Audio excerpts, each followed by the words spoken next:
my beautiful, beautiful people. This is Katherine Loranger, your host of the My Dead Dragon podcast. And as always, know that I am so grateful that you're here and that you're choosing to spend some time with me.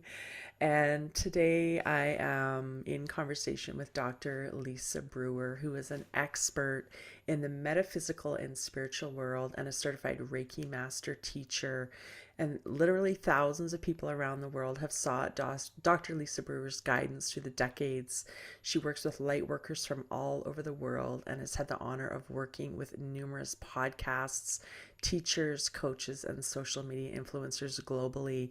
And so Dr. Lisa and I had a conversation yesterday. I actually guested on her podcast, and today she's guesting on mine, and it was so juicy and amazing. And I am beyond excited to continue this conversation and to really bring Lisa's story to you. So Dr. Lisa Brewer, would you start us off by sharing your story and how you came to realize that you had the choice to become the main character and heroine of your own story? Well, thank you, first of all, Catherine, for having me on. We did have an amazing conversation yesterday, and I'm still just like from that. So, I'm very excited and honored to be here with you. Uh, I I'm not going to start at the beginning. There's a whole beginning part. There's a whole prologue, or maybe you could say about like two acts, right? In this volume that would comprise War and Peace, probably eclipse it. From being a single parent, having one get well, let's just say first of all, growing up in a very dysfunctional, um, fear-ridden, and sometimes violent household, Mm. to attending Northwestern University on an academic scholarship, to not finishing my biochemistry major because I got pregnant at 20, right before the summer before my senior year, marrying that father and bearing another child, a son, so my oldest daughter, my son, by my first marriage, and then that just went kaplooey. I mean, whatever. It was just I was too young, and he was too selfish. So there you go. Mm. Then getting into another long-term relationship and having another child, and he and I are great. We're friends, to this day. Make better friends than anything else. But we made a beautiful daughter. And Mm. so I go through this whole time of my life of not being the statistic that I was told that I should have been, right? And on the outside, it looked as if I had everything together. I Mm. rose up a corporate ladder, to learn marketing and sales and become like an upper mid-level manager, like always just almost getting to that VP level without a college degree at Mm. the time. You know, my Mm. doctorate is in metaphysics and divinity, and so I got that through alternative methods, not a standard PhD. But not having a college degree. I Mm. rose to these ranks, was making fabulous money, doing all these wonderful things. And from the outside, everyone would have thought that I just completely had it together. And I actually ended up, it was like I had this facade, right? This very tough exterior. You're not allowed, at least in my case, I'm sure there may be a couple other people like that, but I didn't have time to be what I considered soft or weak or anything else. Mm. I'm Mm. in male dominated positions and male dominated industries. I'm the mother and the father at home, raising two daughters and one son, and making sure that they not only respected me, but respected themselves and Mm. making all those decisions and all that jazz. Oh, and by the way, along the way, I got ordained as a Christian minister, and so I'm traveling around the country, three kids in tow, just like, hey, Oh my uh, goodness. we don't Unstoppable. I don't even know how I did it right now. I have Yeah. no clue. But we had a great life. And then the kids grew up and they became adults and everybody's, out of the house and whatnot. And by this point, I'm going to fast forward through all of this because I was faking it. Like, Mm. yes, I was successful to a degree. But there was a point I realized I kept self-sabotaging. Now I realize that. I kept self-sabotaging just before I got that VP, just before a business I started exploded and just was like, wow, right? Just before all these things, just before something would happen. And it took me till I was 48 years old to figure this out. So hopefully someone's listening and you're younger than 48 and you hear me and you're like, wait a minute, because you don't have to do that. Yeah, there's another way.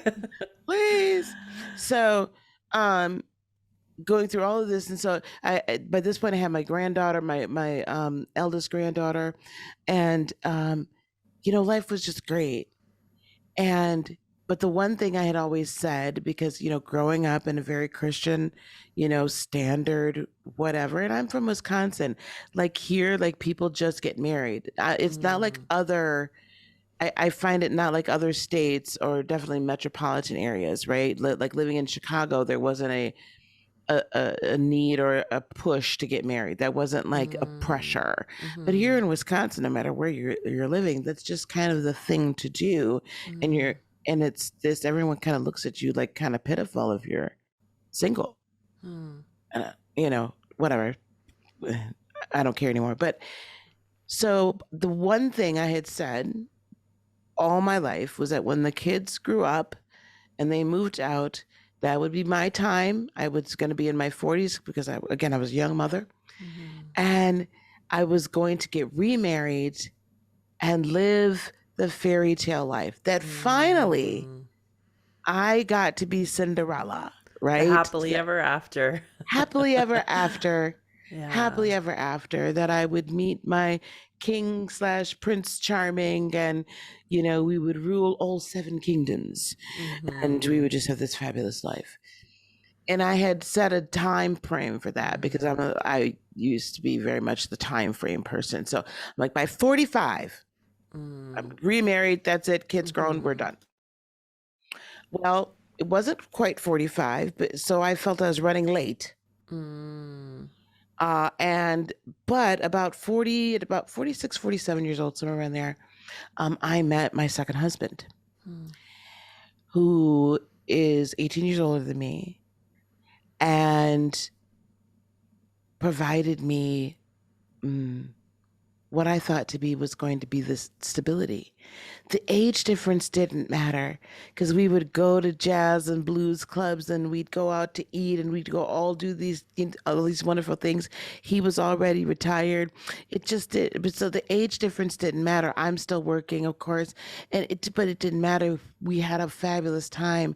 And at some point, though, I realized, well, I didn't realize actually, my mother did when she came to visit.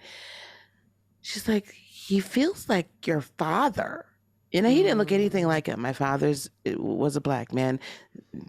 Terry's Caucasian. So, he didn't look like him, but he had that energy and that spirit, right? And what it was for me was I finally felt like I had a partner that loved, honored, adored me. And I did not have to make all these decisions on my own. I had someone that I could kind of say here, and I don't have to do anything, right? And raising kids and being on your own like that, all those years, there were times where I was like, I really wish I had someone to share this with. And that's okay to feel like that. And that's okay to want someone to share it with. The problem is I was looking for someone to take away all this, what I perceived as pain and suffering. And I wanted this like knight in shining armor. Here you are, you're my husband. You're going to take care of everything. I need not worry about anything. I just can go to work and come home and cook and clean and do all those great things that I love to do. But I was really absolving myself of any responsibility and accountability for my own life. Boom. Yeah. But that was a good Christian thing to do, right? That's what we do. And we're supposed to submit to the husband and, whatever he says goes and all this thing. And I found myself actually becoming a submissive wife. Only it wasn't a man that deserved any of that. Mm. as I found out about, I don't know, a year and a few months later. So into this thing a year, um, we go and we rent and find a home. Wanted to move out of the little small city that we were in, and so we rented the house that I now own. It was rent with the option and everything.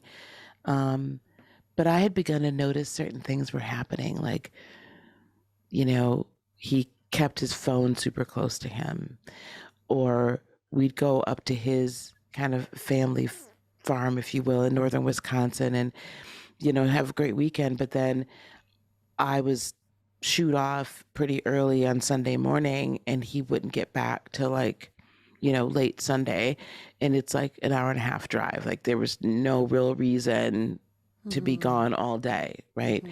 Or he'd go out more on his own. Mm. Um, and then I finally did the one thing I tell everybody not to do is like, listen, don't look in their phones unless you intend to get the answer. Yeah. Now, I did it quite innocently. We were up north and I was inside taking a nap, and he and his family were, son and daughter-in-law, were out doing something to the kind of barn area. And all of a sudden his phone went off. And this was before we got married, mind you, a few months before we actually got married, to show you how nuts I was. Mm. Anyway, so it was buzzing, buzzing, buzzing. And so I picked it up because I honestly wasn't even thinking I was taking a nap. And I opened it up. I realized, I was like, oh, somebody's emailing him, and he sold cars and stuff like that. So Mm. didn't think anything of it. And here this was, this email from this woman that he had been emailing back and forth and wanting to make arrangements for them to rendezvous again Mm. after we got back home. Mm. So I lost it. I went out to where they were working, and I'm just like literally completely lost it. Packed up my stuff. I'm like, I'm out of here. Da da da da da da da. And went into town, was gonna leave. I'm getting these text messages, and I'm just like, crap. His grandkids were there. So I go back. We talk, and he assures me that it's just, sexting, and he doesn't know why he does this and all this stuff. And I knew then that was a complete lie. I had known he was cheating for a while. Mm. I kept on though. Why? Because I didn't want to lose the Prince Charming, and I Yeah. didn't want to show the rest of the world that I had once again failed and Mm. chosen a partner that wasn't a good partner. Mm. I wanted to be married, and I wanted to have the facade, and I wanted to have that life more than I wanted to have my own integrity or my own Yeah. happiness. Mm. I catch more and more. I start taking screenshots and everything like that. I can't even begin to tell you why I ended up getting married on September 1st of whatever year that was. I literally put this out of my head. Yeah. Yeah. um, we got married, and after the day we came back from our little kind of vacation, honeymoon, if you will, the woman that he was messing around with up north texts him. This is 5 days after we got married. Oh, I can't believe you went and got married on me. You sure you're going to be able to still see me? You're going to come up here next weekend?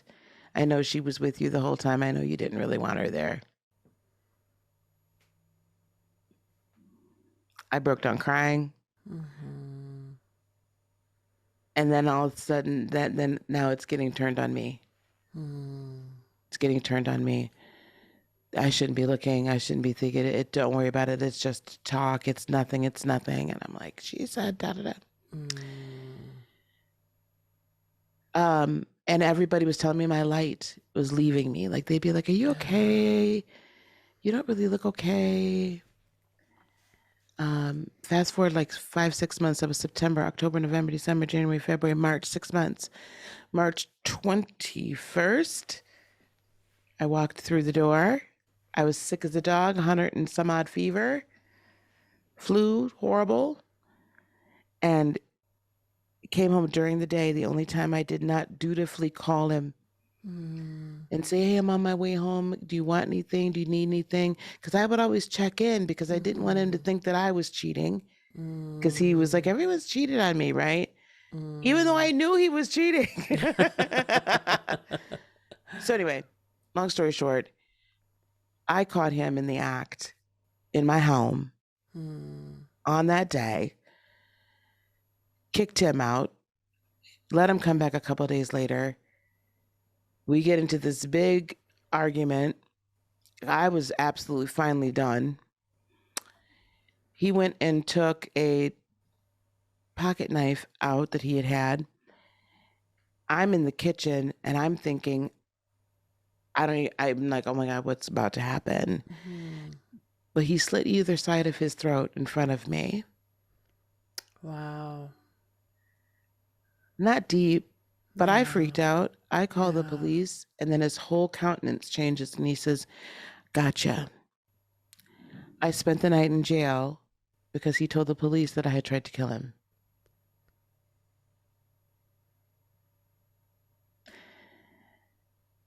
Now, thankfully, the next day I'm here, so, no charges were pressed or anything like that.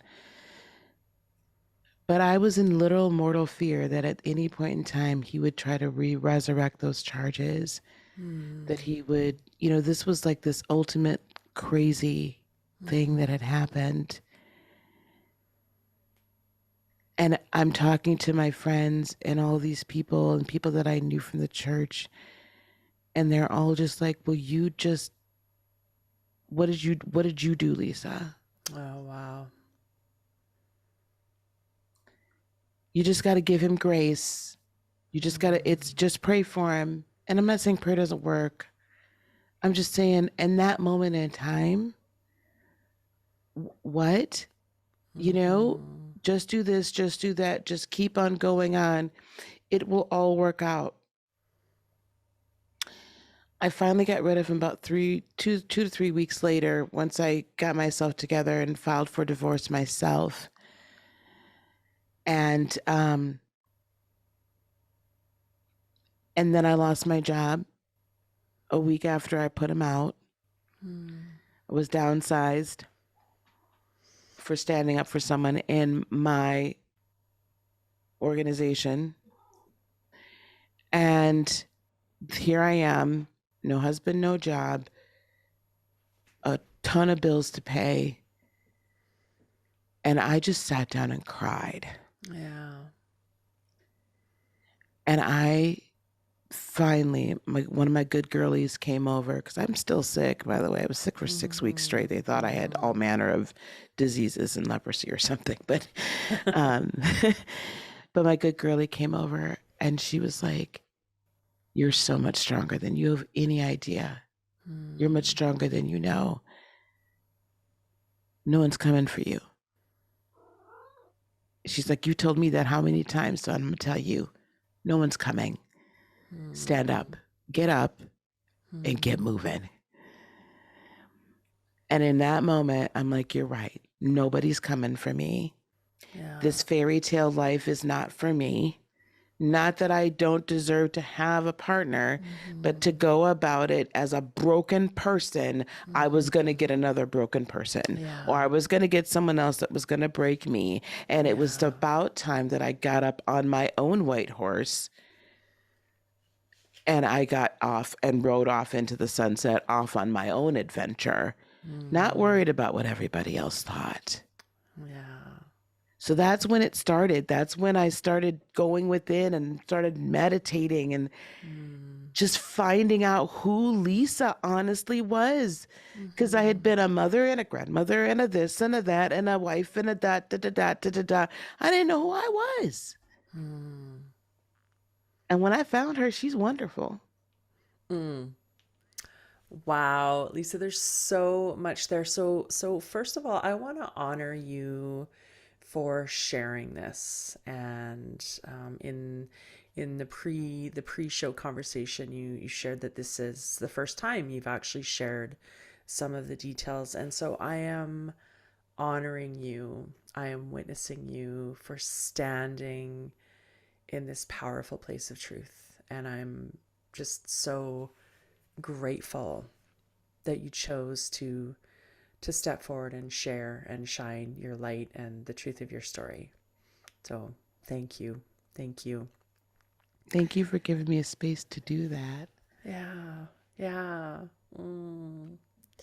And and some of the things that I really kind of stand out for me is this idea of this facade, right? That's so often we can find ourselves holding this facade where we're kind of like hollowed out on the inside, but it looks like it's all together on the outside. And then there's also this idea where we sacrifice ourselves for the idea of something, like we buy into the idea of happily ever after looks like this, or a Mm-hmm. good woman does this, or a good mother, or a good wife, or a good partner. and Mm-hmm. and we sacrifice parts of ourselves to uphold that idea that's not even really ours, right? We kind of Mm-mm. we bought into it, of course, because that's kind of just how it works. Mm-hmm. And through that process we kind of erode.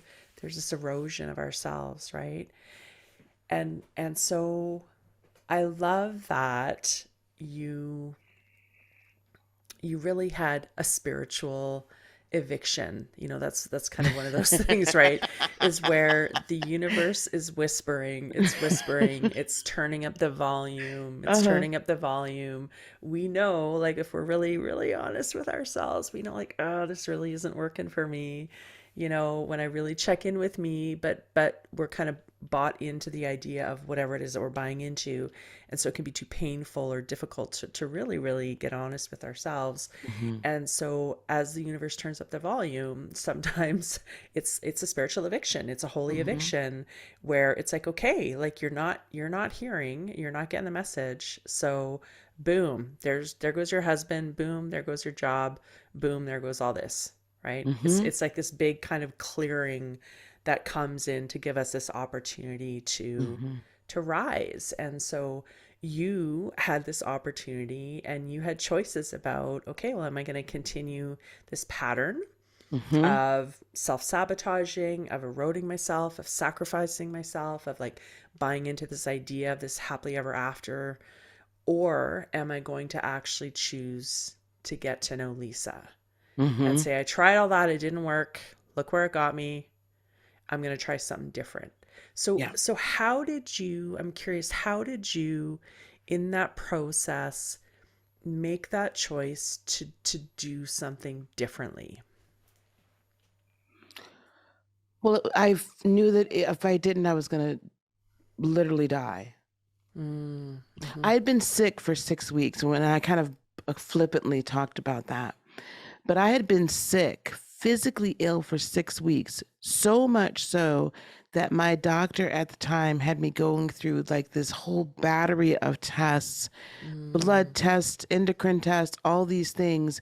They thought I had some rare reaction to high blood pressure medication or something, some rare something that basically was kind of Mm. killing off my endocrine system. Mm. Um, And I guess all my life, having been raised in the charismatic non-denominational Christian church, we believed in there's kind of the spiritual side of church, right? Mm-hmm. So I understood, I had a basic understanding of how that whole thing could work, and that I realized that I was dying spiritually Yeah. and that was killing me physically. Mm-hmm. Mm-hmm. So but the old things that I used to do to revive myself, to resurrect myself, weren't working. It Mm. wasn't working. It just didn't hold enough for me. And that's when I realized, there's more. There's Yeah. more to me, there's more to this than what I've been told and taught. Mm. And I absolutely had to find it. Interestingly enough, I started finding it through my counselor at the time, who was helping me through all of this. But one of our first sessions, I went to her and I sat down, and she was already, Anne was in her late 60s, early 70s by this point. She was still working at the time. And I said, "You have something else." And she's like, "What?" I'm Mm. like, "There's something else you do." Mm-hmm. And she was just kind of sat back and looked, and she was like, "Well, you really are as intuitive as I thought you were when I first met you." And I'm like, "Yeah, yeah, yeah." Because I get tired of hearing, I hear that all the time. "Yeah, yeah, yeah. Give me the goods. What are you holding back from me? What do you know to do that I have no clue?" And she introduced me Yeah. to meditation, and she introduced me to chakras, and she introduced me to this whole thing that I had been told was bad, bad, bad, bad, bad. Mm. And I'm like, "What? I always thought something else was here," you know? Yeah. And that just opened me up to finding and discovering my divinity. Mm. I, I had to do it, otherwise I was going to die, Katherine. Yeah. And I'm not being hyperbolic. I know I Yep. would have. Yeah. Right. That dis-ease in the spirit manifests in the body, right? Our Yes. body is a reflection of, it's all energy. It's all Yes. energy. Yeah. And so as a metaphysical, you're an ordained metaphysical minister or a I'm an metaphysical. ordained Christian minister. Okay. And then I studied metaphysics. And then along the way, they were like, "Oh, you've been doing this divinity thing for so long." So we did an interesting little alternative, certification and whatnot. So yeah, That's fun. yeah, it is. So what would the metaphysics of that be? That physical dis-ease right now, knowing what you know now, how would you maybe describe or explain that? Well, literally the emotions of, self-hate, I guess I could say that, self-loathing, or Mm, allowing your personal power to go outside of you and then becoming this codependent, you know, glob of like kind of just toxic energy flowing through you. yeah. Um, when we don't do our work, when we don't do our shadow work, if you will, our healing work, what happens is Mm, that toxicity becomes rooted and grounded within us. And then mm, it begins to permeate our entire being. And our energy is our emotions. And so, especially when you have an empath, a feeler, mm, and they yeah. get with, the dreaded narcissist, um, what happens is that exacerbates the pain that's within us. Mm, And we're so busy trying to fix them, and we mm, get so depleted of all of our good, healthy energy, right? Because we're yeah. not getting any back. We're out of balance. Yeah. And don't have those boundaries, right? And don't recognize None. that narcissist when they show up. Because usually we draw them in. Yeah. Yeah. An unhealed empath will draw in a narcissist. Yeah, because we don't attract what we want, we attract who we are. And I love how you identified that you recognize that if you didn't do your work, you would continue to attract, be drawn to, get into relationship Yeah, with people who were at that same kind of vibrational frequency of you and or as you. And I think that's such an important thing for people to know, is that as we do our own healing, right, as we go through our own journey, we then become available to greater, more expanded levels absolutely. of love, abundance, joy, happiness, all of those things. Absolutely. It's my belief. I said this and then I've now since read it a couple places. But shadow energy, or the energy that's kind of down in our lower three chakras, right? Hurt, pain, all of that. That's dense energy. We know that. Mm-hmm. But I believe that that's energy that actually is looking to be set free Mm-hmm. and elevated. Yeah. So as we do our work, we just set more of who we are free, and we allow Mm-hmm. it to then go back through our body again because our Mm-hmm. cellular body responds to the internal energy. Mm-hmm. I So we love. elevate ourselves. Go ahead, sorry. Oh no, yeah, I love the idea of alchemizing, right? Yes. As we are holding space for our experiences to emerge within us, right? As we're having the courage, because it does take courage, let's be clear, to look at those denser experiences that maybe we've been carrying Yeah. up until this point.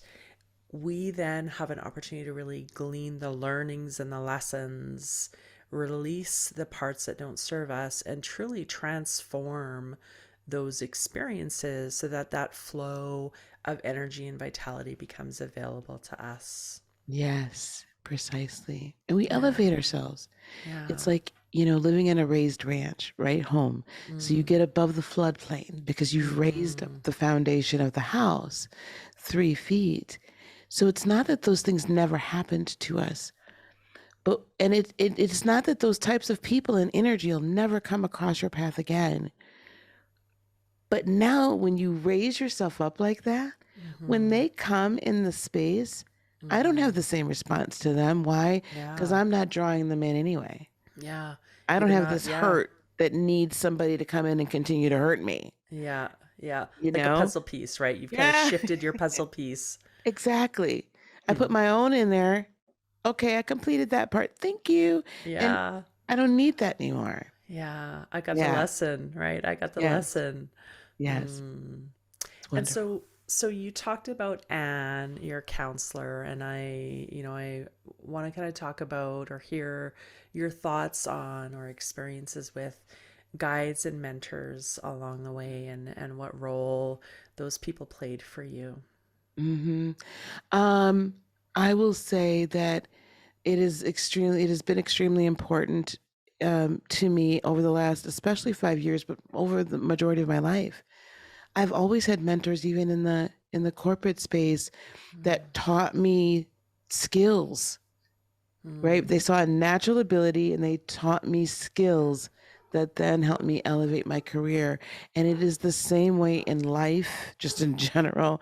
And mm-hmm, definitely if you're in like a healing or counseling space, um, to to really attract in, draw in, we can all manifest the right mentor or mentors, the right guides, mm, to help us elevate, to help us to hone our skills, if you will.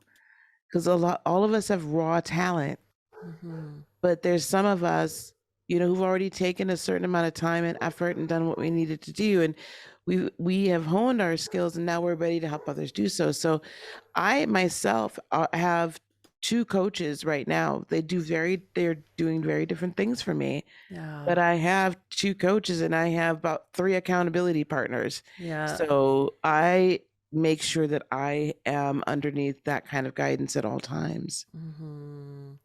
Yeah, I same, right? We can't see our own blind spots, and if we want to continue that elevation, it's never done.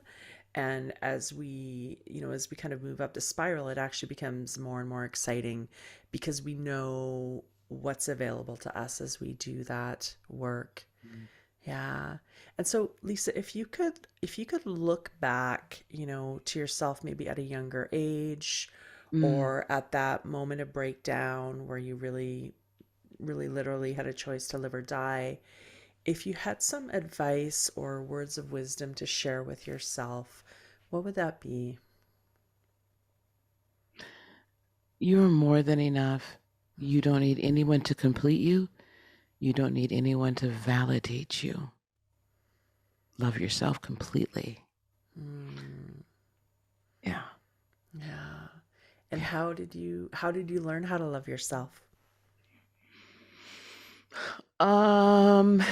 That's an interesting question. Uh,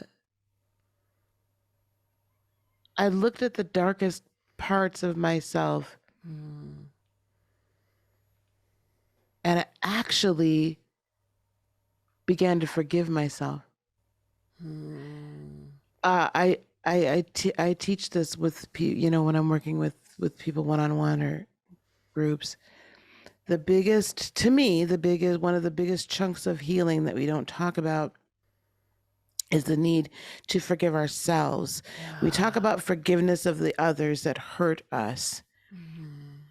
But if you think back to all this, especially when you're a child, right? Um, Things happen in the family, and there's a little part of you that takes on responsibility for that as if it Mm-hmm. was your own fault, or as if you had something to do with like why mom and dad split up or why they're arguing or whatever, right? Mm-hmm. We need to forgive ourselves. And I honestly, it was interesting. I literally had to forgive myself for allowing myself to be in this situation, Mm-hmm. because your spirit is eternal, even though your Mm-hmm. physical body is a child at that moment. So your Yeah. eternal spirit knows this is wrong, and it's like, oh, what the heck are we doing? Yeah. But it was this really interesting forgiveness of self, and taking accountability for the fact that, listen, this was what I chose to do. This was the life Mm-hmm. that I knew before I was born I was going to live. Mm-hmm. So I'm going to forgive this person. I'm going to forgive myself. And now I'm going to take the lesson Yeah. and let's go on. Yeah. That's such an important part of the journey, I believe. And like you, we spend in my coaching programs, we spend time on that self forgiveness. And, just as you were sharing that, I got this kind of sense that every time we forgive ourselves for showing up unskillfully, for giving away our power, right? Knowing that we're really truly doing the best we can with what we have in any moment. Yep. And if we could have done differently, we would have.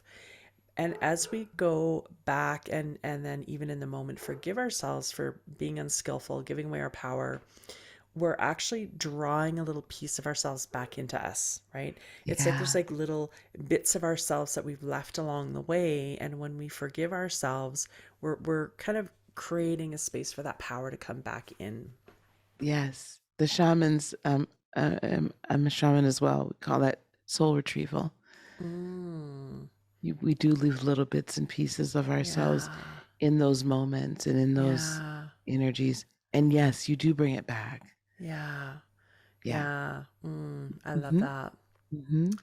And so, one of and I love how you talked about the facade, right? And I got this kind of idea of like when you roast a marshmallow and how it just like expands and it kind of hollows out on the inside. And so to kind of flip that in a Mm-hmm. more positive or uplifting context, we all also are on this growth journey, right? And it's a choice, to be clear. We have a choice, right? We can choose to just kind of stay where we are or Mm-hmm. choose to grow. And Mm-hmm. when we choose to grow, we're always going to have a learning edge, right? We're always going to have an edge of, okay, this is kind of what I've known to this point. And on the other side of it, it's often takes some fear, some courage to kind of move past it. But what does that growing edge look like for you? Where are you at in your green growing edge? Right now? Yeah. Oh my goodness. Right now, I am enjoying like getting back out into the world, if it's Mm, virtually or like, physically, and being able to interact with women like yourself, with spiritual leaders and thought leaders and all this all over the world, as we're mm, talking about raising the vibrational set point of humanity, mm. and teaching others how to be empowered. And Ah, so now I'm gaining other skills, like some more business skills, and then the skills of podcasting and the skills of video mm, creation and all of these things, so that I can deliver the message, and mm, so that I can give a space for others to come, and a platform for them to speak on, right? mm, And for us to broadcast this energy everywhere. So mm. that's so exciting to me. It's so exciting. I'm so thrilled to watch those at work, with my students and stuff like that. And, you know, they're like building their practice, and they're Yeah. helping people, and they're Mm, growing. And I get so much from that. That's just like, it just lights me up. yeah. Um, so yeah, this is like the next adventure. Like, I'm 53 now, and I don't know how I'm supposed to feel, Mm, but I don't feel like how I think I'm supposed to feel. yeah. It's like, I'll be doing this, honey. I'm gonna be like Betty White, and then, I'm gonna turn a Right. full century or past that. Like, I will be being fabulous that long. Like, I'm not going Mm, anywhere. So yeah, I'm just looking for like this next whole adventure. It's a whole new thing. yeah. Yeah.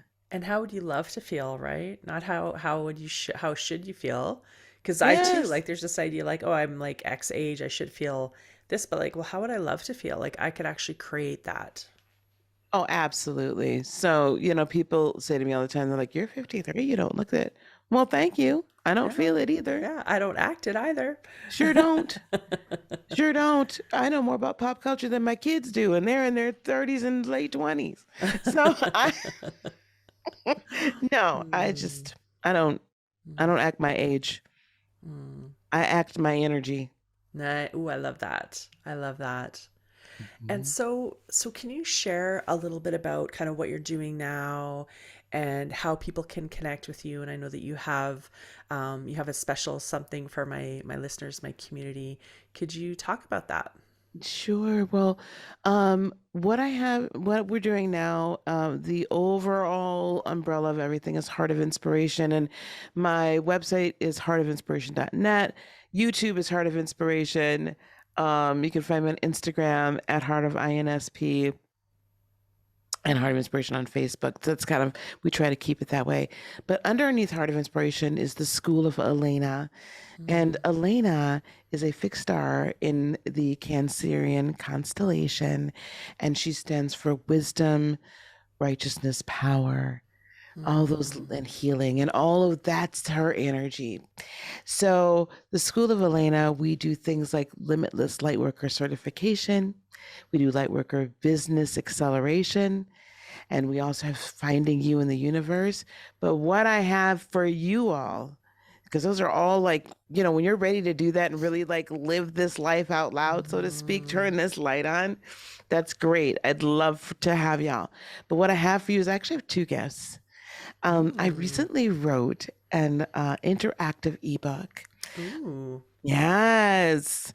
An e-guide. It's not really a whole book. But anyway, it's called Living the Quantum Life, Mm, Vibrating at the Frequency of Your Future. And so there's teaching in here, there's meditations, there's video teaching as well. And there are exercises within this book to prompt you to think, and to mm, prompt you to feel, and to prompt you to heal, so that you can vibrate at the frequency of your future, because it's out mm, there. You just got mm. to raise your vibrational frequency up there, and then connect. And here it Yeah. comes in a quantum manner, and not Mm, just plodding along year after year. yeah. That's Mm. super exciting. And I'm that's like so completely excited to free. see that. Oh my goodness. So excited to see that. Oh, It's completely free. wow. Yes. And then you get that, you go through that, and then starting on the 18th, 19th, and 20th of February here, we're going to be having, it's a free workshop, Mm. Light Worker Liftoff, 3 days to launch your spiritual business. Ooh. That's completely free. Wow. Completely free. And there are some VIP options as well when you go to the site. But guys, let me take 3 days, okay, and help you get going, and Mm. give you the tips, the tools to launch your business, and launch it properly. Oh, I love that. And so amazing, amazing, Lisa. I cannot wait to download those myself. Oh my goodness. And so, of course, for my listeners, all of those links will be in the show notes.